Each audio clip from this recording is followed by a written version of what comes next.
My invitation to people always is to consider yourselves as the catalyst. You're the catalyst that's causing that disturbance. You are the pebble. Everywhere you go, you're causing ripples. Who doesn't want to be a great leader? A leader who's calm under pressure, insightful, respected, well-liked. But what does it take to become a great leader? Hey, I'm Boo, and welcome to my podcast. The Few Leadership Podcast defines great leadership and what great leadership looks like. And I've found some of the world's best leaders or experts in the field of leadership to help you accelerate your leadership journey so you can be an ace at the game of leadership. If you're ready to rethink everything you know about leadership, if you're excited about accelerating your leadership journey, let's strap in and ignite your leadership potential.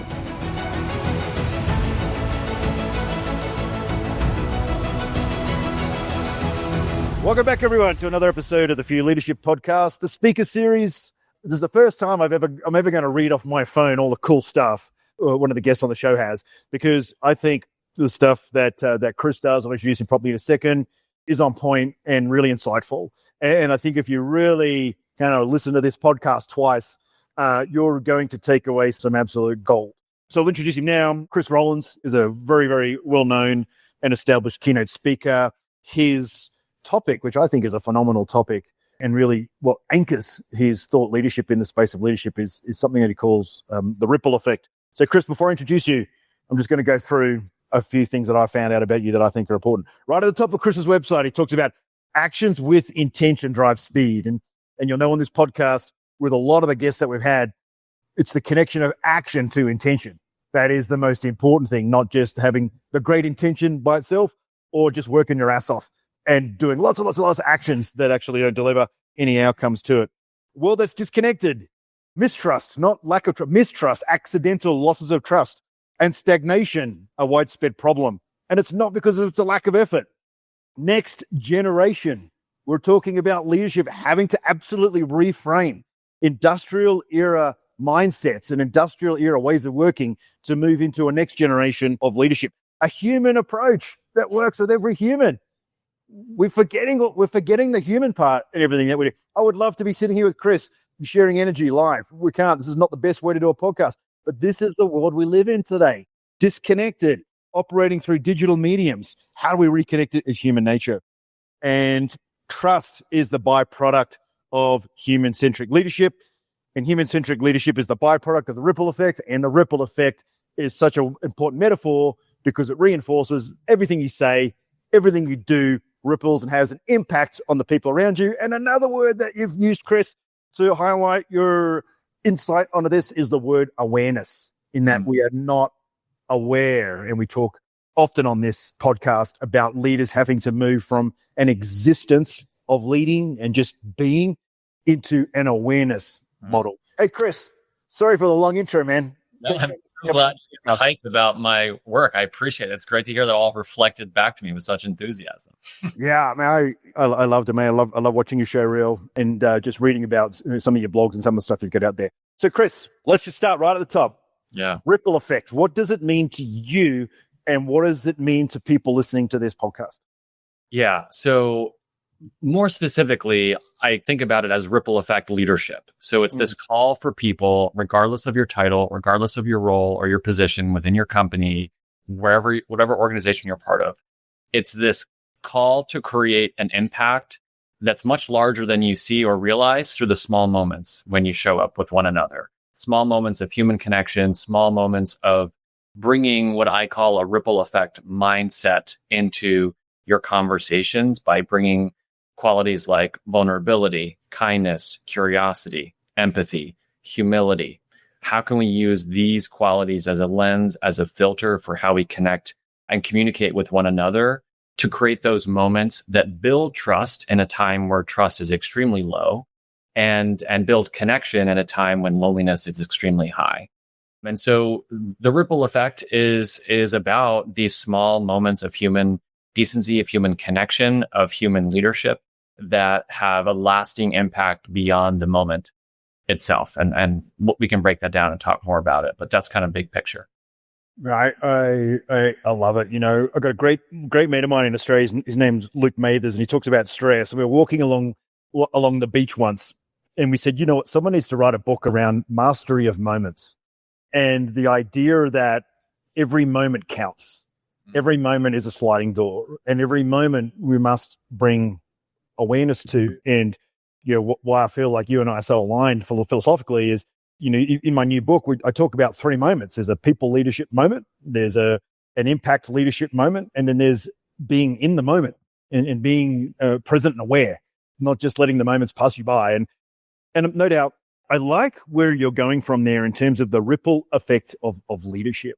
And I think if a leader isn't doing a great job, and a lot of leaders, and I guess they do that unintentionally, they're not doing a good job by mistake, that the ripple effect of that is all the problems we hear about today: disengaged workforce, burnout, people running around in circles. And obviously, we do now live in a low trust world. We don't even know whether what we see or read is reality or some AI generated kind of deep fake of someone having a conversation. So the ripple effect of leadership obviously requires the first pebble being dropped. So maybe define the pebble, if we can use that metaphor. Like, what does a good pebble look like? Well, it is the metaphor that I use often. And I always tell people that there's 3 things that are needed in order to create a ripple effect. The first is a catalyst, something to start it. The second is an environment, somewhere for that ripple effect to take place. That could be a conversation, a team meeting, your department, your organization, your community, some kind of environment. And the third thing, which is crucial, and we can talk more about that, is the disturbance. And the disturbance is what creates that transfer of energy. And so my invitation to people always is like to consider yourselves as the catalyst. You're the catalyst that's causing that disturbance. You are the pebble, right? So like everywhere you go, you're causing ripples. And that's the thing. We have to get present to the impact that those ripples are having on other people. And so that could be a negative impact. It could be a positive impact, because it goes both ways. And so my invitation to the people that I work with, leaders that I speak with, is to define the pebble. Like, what does a good pebble look like? It's someone who's practicing those 5 qualities I shared earlier: vulnerability, kindness, curiosity, empathy, and humility. Because those, Boo, as you know, are easy things to talk about, but they're not easy to do. You're talking about being in the moment. How often we're just like waiting for the next thing to say, or we've got a meeting in 5 minutes, so we're not really paying attention. And so it's a real practice to bring these qualities to life in those moments. And I think the invitation, one, is to become aware that everything that you say and everything that you don't say, the way that you show up, the energy that you bring, is causing ripples, is causing an impact. So let's just make sure we understand what that impact is. Yeah, energy has been a recurring theme over the last 3 podcasts, actually, in terms of, I asked one of the guests, most people don't have awareness of energy, right? How do you define energy? And he said, well, we typically define it when we don't have it. We know when we don't have it, but we don't tend to get all woo-woo about creating it or sharing it. One of the things I like to do on this podcast is, I think when humans hear a word, they take an extreme version of it. Like say the word kindness, where they see that as being a pushover or being unkind. So of those 5 qualities, I'd love you to nuance those a little bit, particularly around vulnerability, because there's a lot of leaders that think that vulnerability is weakness, and that my job as a leader is to not demonstrate weakness. So step by step, let's try and nuance these words so the folks listening can kind of understand when they hear these buzzwords, and they are buzzwords. I mean, they're buzzwords because they're really important and people use them a lot. But give us kind of your insight into each one of those 5 qualities. Yeah. So vulnerability to me is showing that you're human. And vulnerability to me is a vessel for creating trust and connection.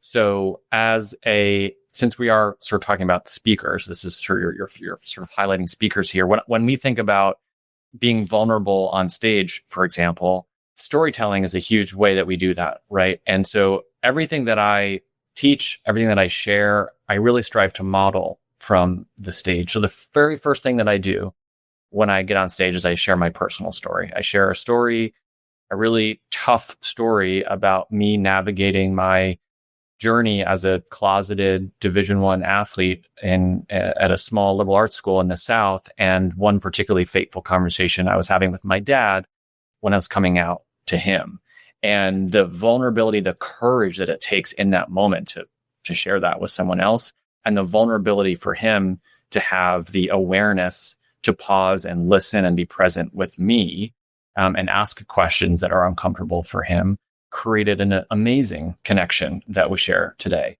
And so vulnerability, it's these small moments. Doesn't have to be huge. It's saying, yeah, it's a great question. I'm not really sure how to handle that one. Or, hey, this is kind of new territory for me as a leader. Let's figure this out together. Hey, you're really good at this area. Your expertise in this area. Can I tap you for this? Because I know it's something that's not one of my strengths.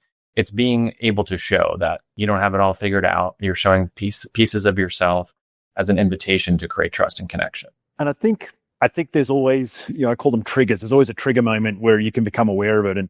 And maybe with vulnerability, the trigger is you feel like you have to hide something. Like you literally have that narrative in your mind, right? Which is like, ooh, I better not tell anyone this. Ooh, I better come up with a story so no one knows about this. And I guess it's in those moments, to use your word, I love it, is to say, oh, okay, so this is a moment of feeling not good about something. I can transform it into a moment of vulnerability. This is a really good distinction, because I used to think that vulnerability was sort of black and white, in the sense that being vulnerable means you have to share X, Y, Z things about who you are, or you have to be really share personal things with someone. But it is a lot more nuanced than that. I think, like you're saying, vulnerability is a feeling. It's noticing that feeling that is calling your courage forward. And that's not really so black and white. It's something you have to sense into, feel into. It's a bit of an energy thing. And that's the answer that we're asked to, or the call that we're asked to answer as leaders. And I think there's obviously context to it as well, right? So when you talk about vulnerability, it's in the context of that conversation. So if it's not performing at work around delivering something, the vulnerability is the context of that. It's not necessarily, oh, I need to tell someone about a kid I bullied when I was 6 years old and be vulnerable about my entire life. Just right. The stream of consciousness of vulnerability, which is not the right sort of vulnerability, right? Correct. Yeah. All right. So that covers vulnerability. Next. So kindness is showing that you care, very simply. Showing that you care personally for the people that you work with. It could be a small gesture. It could be a follow-up in a meeting to acknowledge someone for their contributions. It could be writing a personal note. Like, there's endless ways to demonstrate kindness. And to your point earlier, there's a distinction between kindness, like being kind, and being nice. And this is not an original thought. We've probably all heard this. But there is a difference between being kind by showing that you care, giving people the feedback that they need, being there for people when they need them, versus being nice and avoiding tough conversations or avoiding engaging in a topic that is uncomfortable for you. And so kindness to me is just showing that you care. Yeah, nice is kind of like a fabrication. It's a little bit like, okay, kind of it's just some storytelling. And I think also a nuance of kindness as well is sometimes to be kind is to not be nice, but not to be mean. But at the same time, it's to say to somebody, look, the kindest thing I can do for you now, and talk when we podcast coaches, for example, of D1 teams or the NBA, sometimes the kindest thing you can say is, you're not performing. You need to get off the team for a little while and you need to work on this. And as hard as that conversation is, it actually benefits that person because it brings awareness to something that they're probably hiding and something that they're not aware of. So I think being kind doesn't, to your point, it's not being nice. It's caring about the outcome for the other person.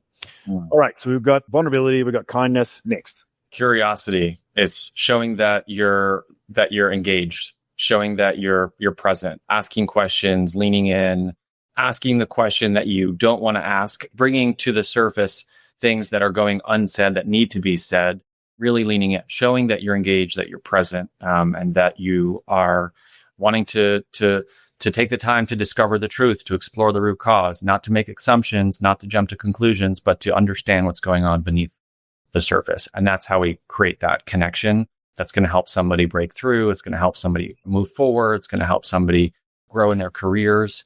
Being curious, showing that you're engaged.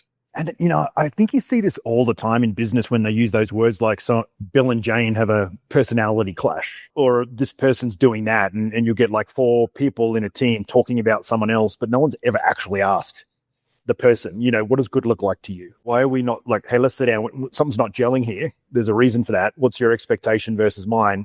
And I think those conversations, you can kind of clear things up pretty quickly and keep moving. Yeah. Cool. So we have vulnerability, we have kindness, we have curiosity.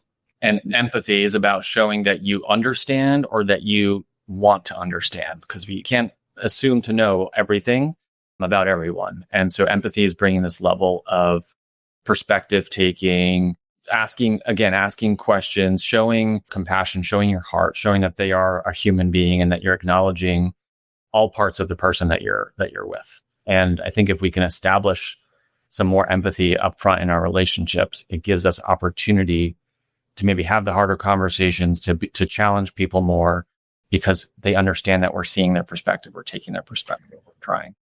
So is an accurate statement for empathy, and this might be completely wrong, I'm just trying to map it across to some of the other concepts, particularly around intentionality. Is empathy kind of coming at a conversation, which is to say, look, no one here is intentionally trying to rock the boat for anyone. No one here is a psychopath, right? That this person is well-intentioned, but there's something in the machinations of what we're trying to do here that isn't gelling. Is that in terms of, let's say, someone, myself, very scientifically brained, ADHD, if I was to practice empathy, what's the kind of, because I'm constantly told I'm not very empathetic. So there you go. And for me, the way I practice empathy is to think, look, this person's not deliberately, there's something going on there. There's more to this story. Yeah.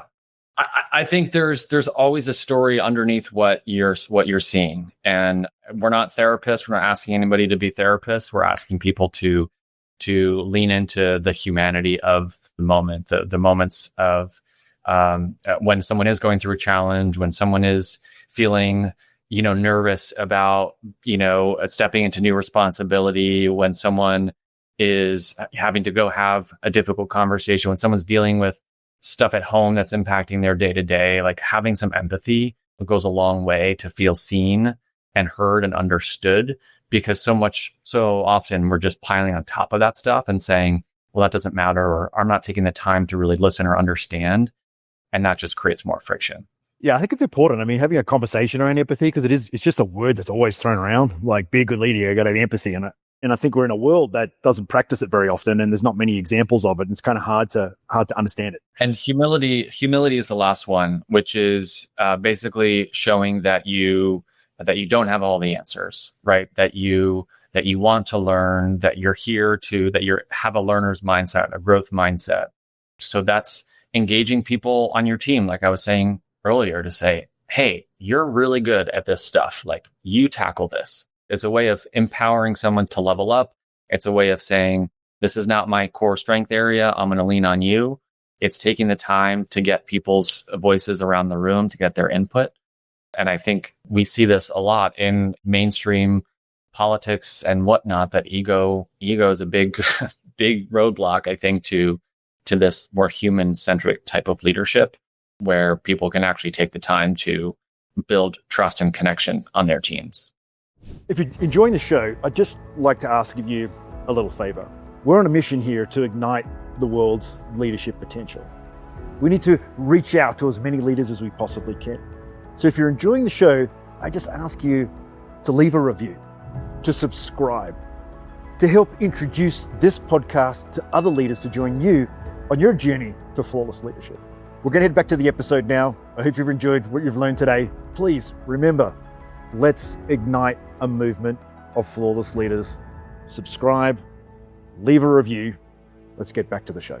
Yeah, I feel like in the political space, we've just lost that ability to make the hard decisions, the unpopular decisions that, hey, we've got a big debt. Well, we've got to pay more tax to pay it off.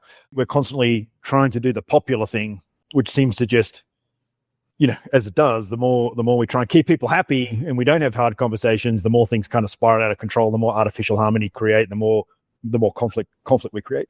Chris, tell me ask a little bit about your story, because clearly you weren't 6 years old and you said, you know what, I want to get on stage. I want to influence leaders, and I want to talk about this thing called the ripple effect. So maybe share with us a little bit about your own journey and where you collected all these gems and the practical applications in your own life, and then maybe also just what you've seen in your practice helping people? Yeah, there's like so many parts to this. So I got really fascinated with the psychology of leadership. Even as a young kid, I was a competitive athlete. I was a golfer growing up. I played Division I in college, traveled for tournaments. I worked with sports psychologists. So at a very young age, and golf is a sport where you're in your head for 4.5 hours, basically by yourself, just telling yourself stories that are either helping you or most of the time hurting you.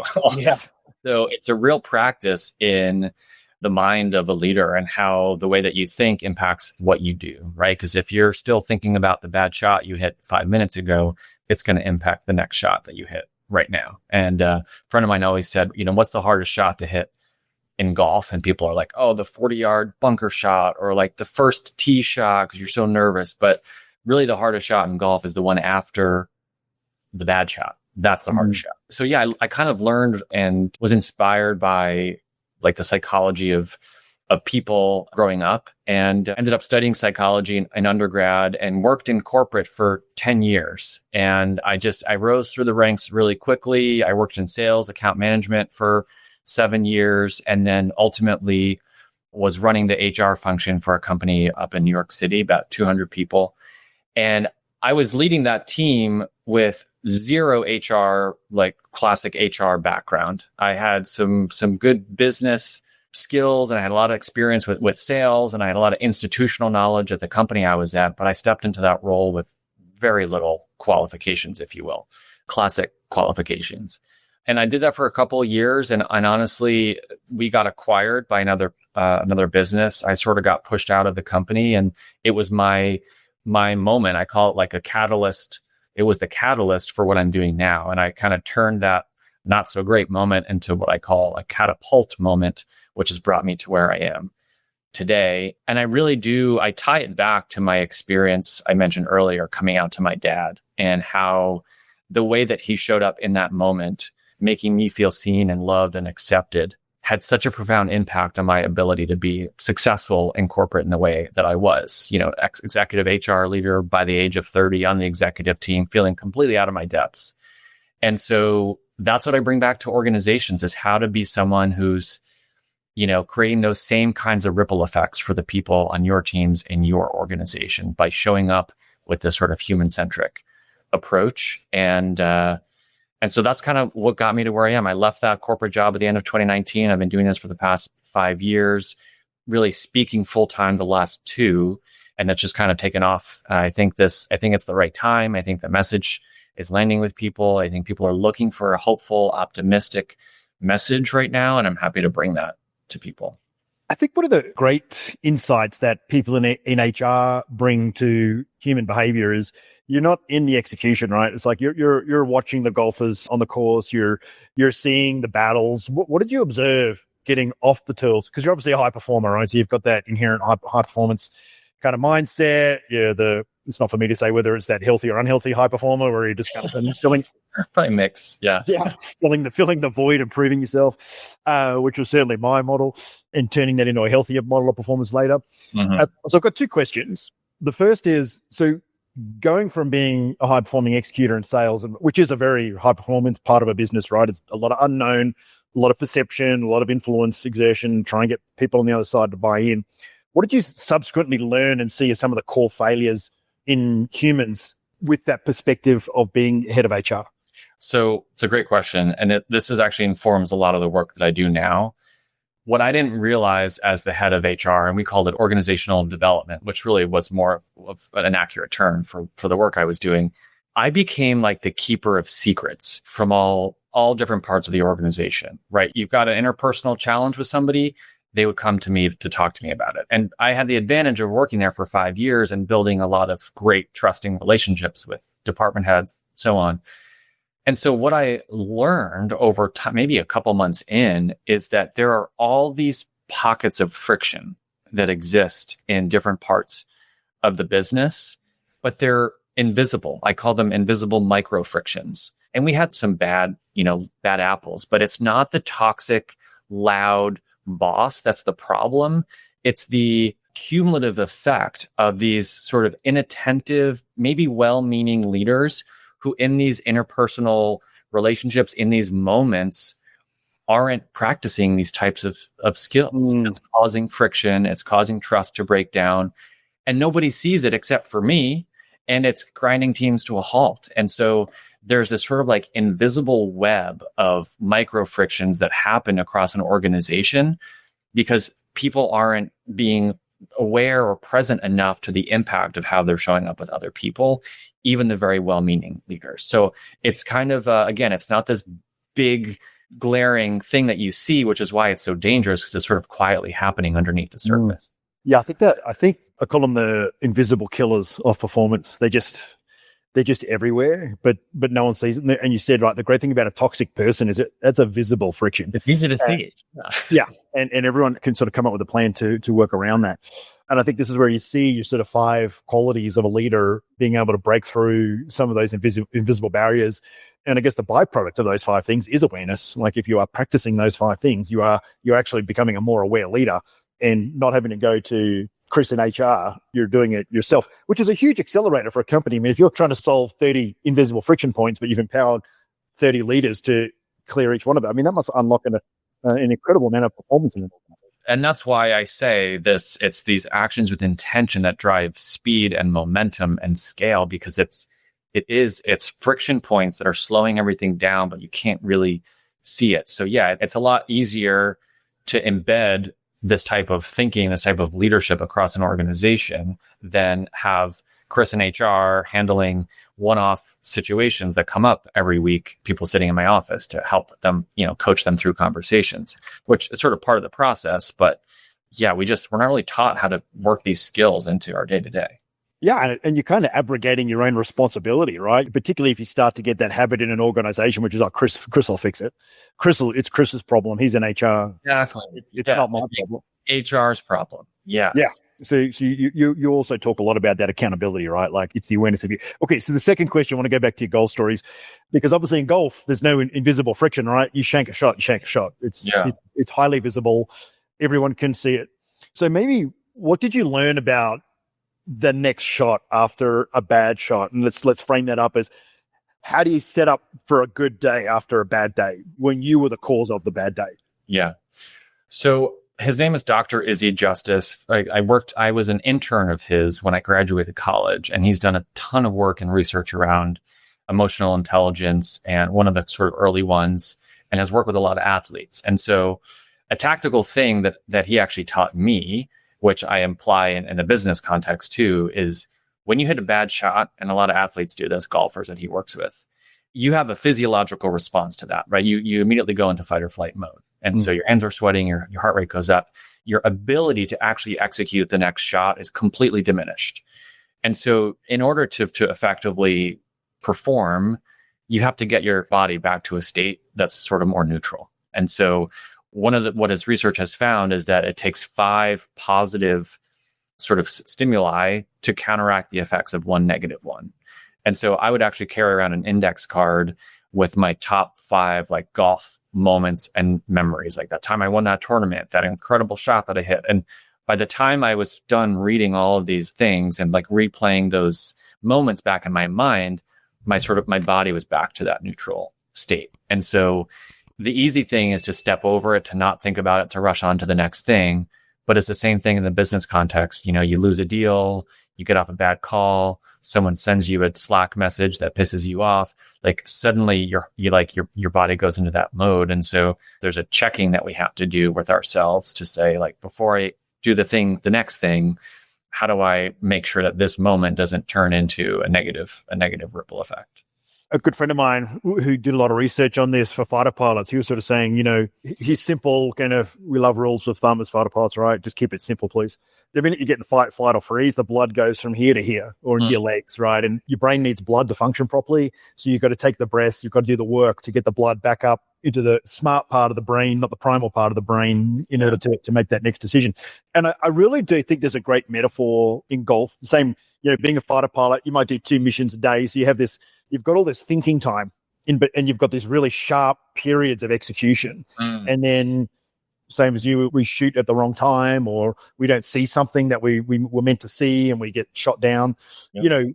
You've got all of the thinking as you go back to land the airplane, and there's a correlation between accidents in landing airplanes and making a bad decision and having a bad day in the mission. And to your point, when you have your 5 cards, we have the checklist and the steps that you have to go through to land to start to reset you on your way back and get to the point. We would call it like your domestics, and you can make as many mistakes as you want on a mission as long as you're safe, but you can't mess up your domestics. And the real psychology behind that is by investing in the basics, and getting into the motor part of the brain. It's kind of like a meditation. It kind of deflates that emotional response.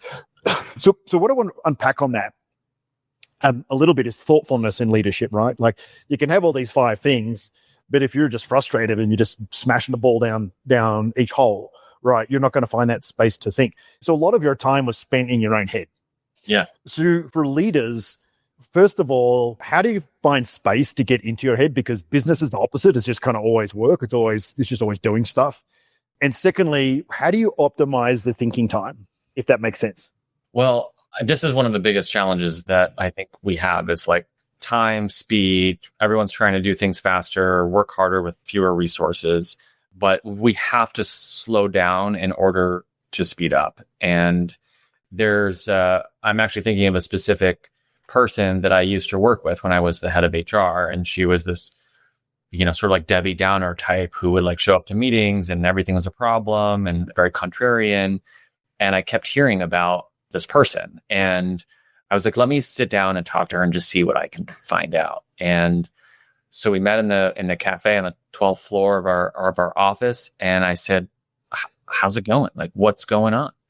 And, for like 10 minutes, she just like went on and on and on about how, people here don't listen to me. There's no opportunities for me to grow. All the exciting projects go to younger hires. I'm not invited to the important meetings.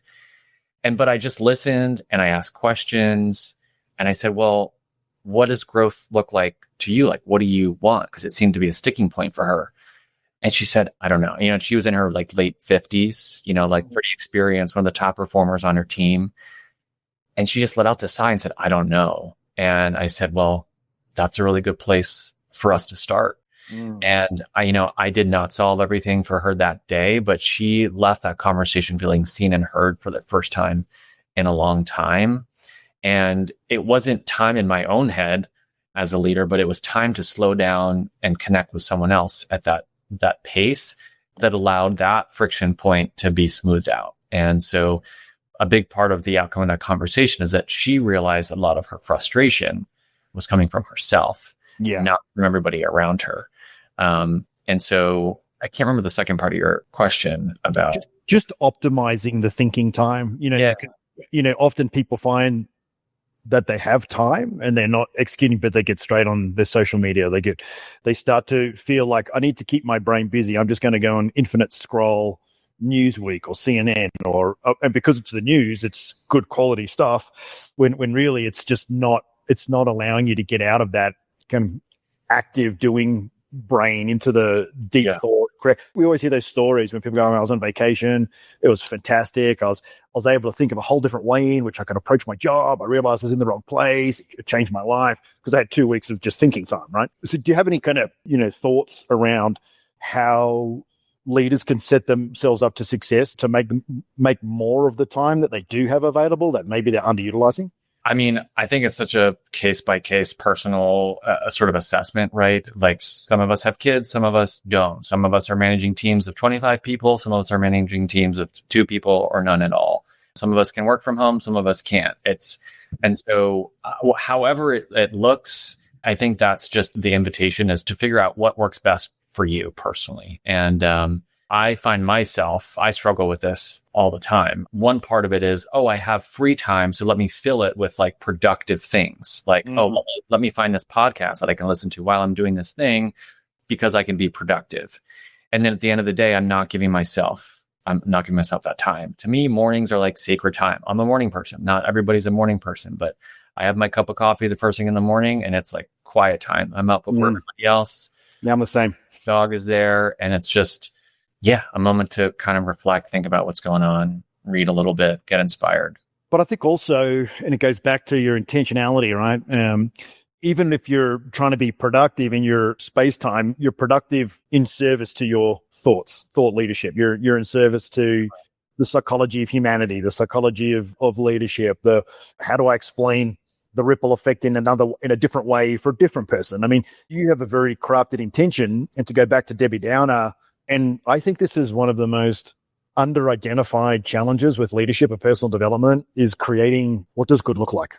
Like, where am I trying to arrive at here? And even inside an organization, if you've got a leader that they shouldn't define it on behalf of the team, but if they can't facilitate a conversation where everyone feels, I understand what the effort's for, and when I get there, I get acknowledged and rewarded. It's just like, just keep doing stuff, keep responding to emails, every friggin' distraction or big idea.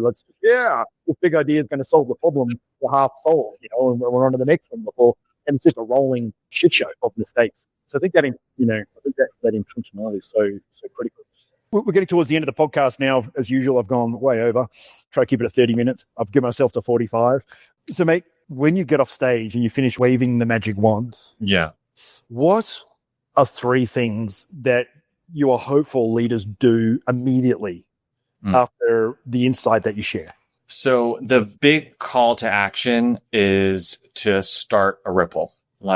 We can't, and we're not going to solve all the big problems in the world today. We're not going to solve the burnout problem. We're not going to solve the mental health crisis. We're not going to close the gender pay gap. We're not going to solve the racism problem, in the time that we have.